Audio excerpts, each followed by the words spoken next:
And welcome back. Welcome back. It is me, BrittReacts, and today we're going to react to more Ron White. This is him telling us about shiitake mushrooming in the street. If you know, you know. All right, let's see what happens. It was a weird week, and I knew it was going to be a weird week because it started off weird. I was going to go to Vegas a day early to do some media, and I wanted to see the show called Love. It's also at the Mirage, Beatles, Circus, show. Fantastic fucking show. Ooh, Beatles, Circus, So I was talking to my wife and I live in Atlanta and Hollywood, and we were out in California, and I said, I'm leaving today at 3:30 to go to Las Vegas, and I have an airplane that you guys bought me. I like it a lot. I've said it before, I've said it again. I love just how, the word isn't brutal because there's nothing brutal about honesty, but he says things that like other celebrities or, you know, people of stature wouldn't say. You know what I mean? He's like, yeah, I have a plane and it's all thanks to you guys. Keep on buying those tickets. It's like, I think things like that are typically like, you just don't speak on it. Like, we know the Kardashians have this obscene amount of money and they all have their own jets or whatever. And we all know it's because we buy into the whole thing.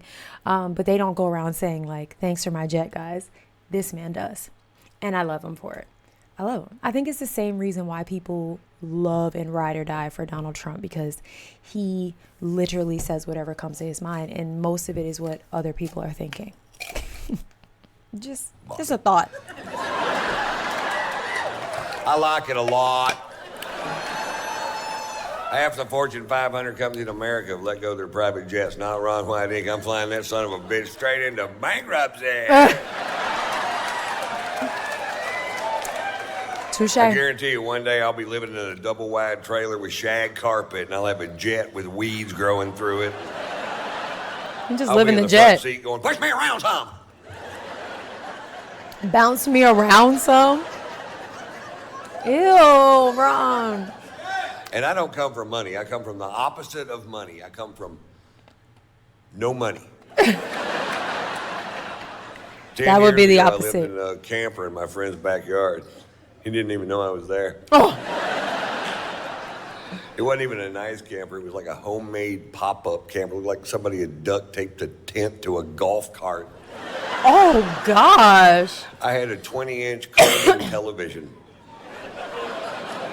I don't know if I'm old enough to know what that is. 20-inch. It's pretty small. I had to pump it up during Coleman? commercials. You couldn't watch porn on it because nobody's that coordinated.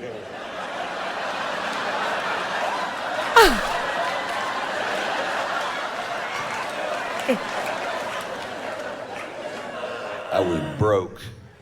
Oh, he said all that to say, a bunch of money I was I don't broke. understand how that works. It's confusing. I'm not sure he should admit that on stage. But, you know, you like it, I love it, Ron. All right.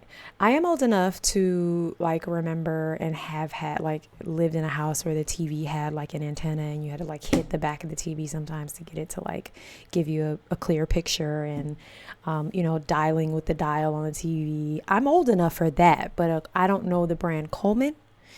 And I mean, 20 inches is 20 inches. It's less than 2 rulers, people. All right. I can do that much.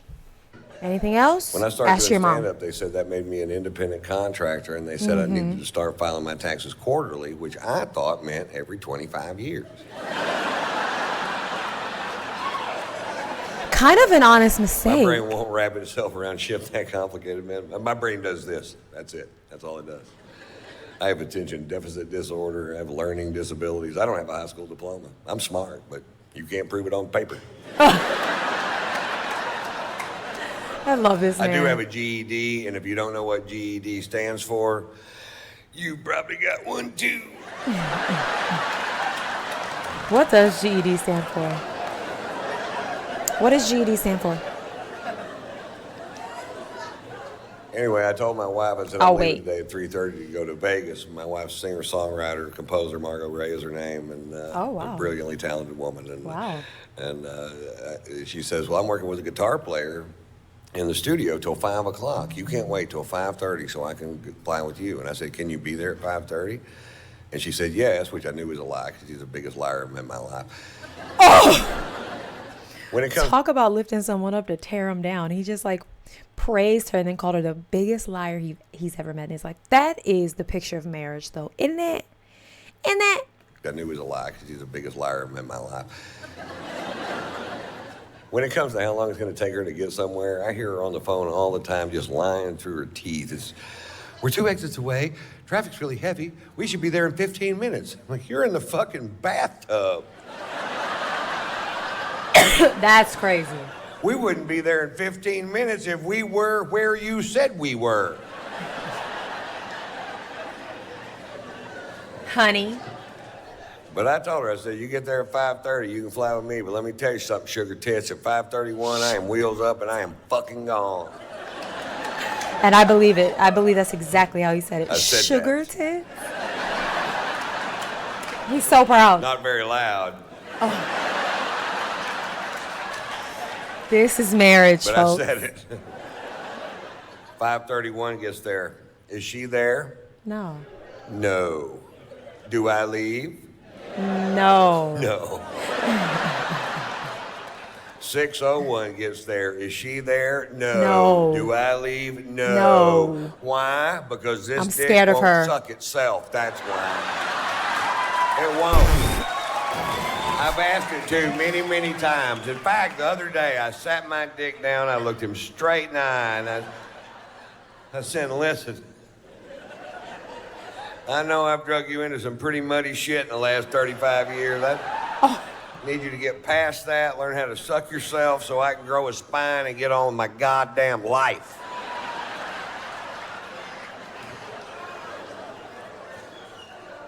It went in one ear and out the other. Oh, God. My dick has ears. It has an eye, and it has 2 ears, and a double chin. Mr. Potato Dick.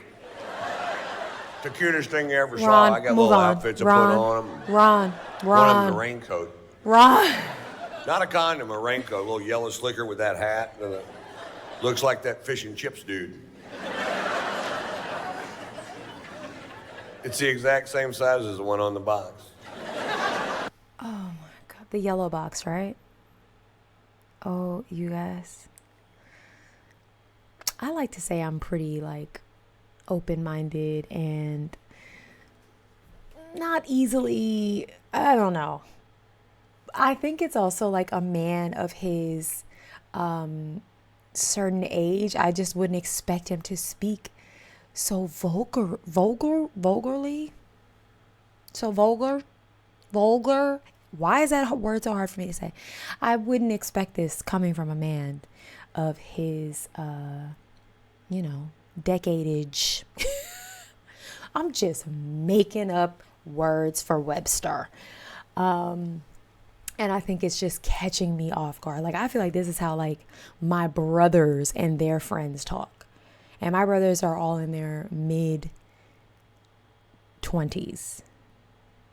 He is talking like a 20-something-year-old black man from the hood. And I'm just like, but it's funny.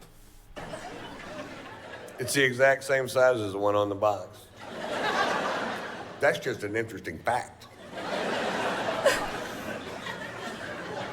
What is happening? What is it, Ron? An interesting fact. Anyway, so we go see Love and Beatles Circus Soleil show. I'm a huge fan of the Beatles, and I just love their music, always have. And Cirque's always fun, and our shows are at the same time, so I'd never been able to see it. And I got 8 people from my camp. My wife's sitting next to me. We have great seats because I work for the Mirage, and everything's perfect except right behind me, these 2 chicks are just jabbering.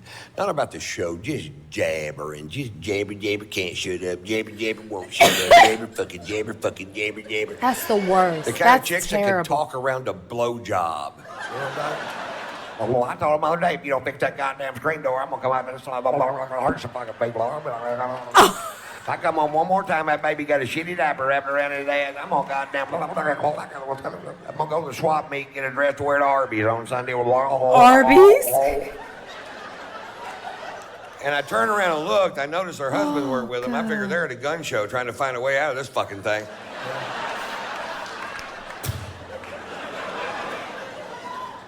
I'm not That's well. way better. I hear the guy sitting next to him go, hey, could you hold it down? My family's trying to watch the show. And she goes, fuck you, we paid our money. We'll do whatever the hell we want. And I'm just steaming fucking pissed. They're ruining my goddamn night. I can't hear anything but that. I've been waiting for a year to fucking see this show. And I turned around and very politely. Shut the fuck up. We know it wasn't polite, Ron. Don't start with me. Very politely, I said, lady, talking during live theater as far as social skills goes is like shitting in the street. She goes, you better... You mean to tell me I waited 7 minutes and 49 seconds for a story about Ron squatting in the street and relieving himself, and that...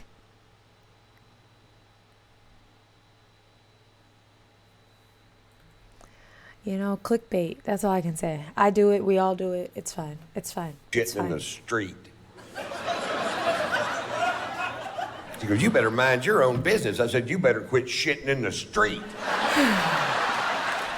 She goes, I'll have you thrown out of here. I said, if you don't quit flapping your fucking cock holster. Everybody heard that. Before, it was a little disturbance right behind me. Very few people privy to that one. Then 1,700 people hear me go, if you don't quit flapping your fucking cock all the time.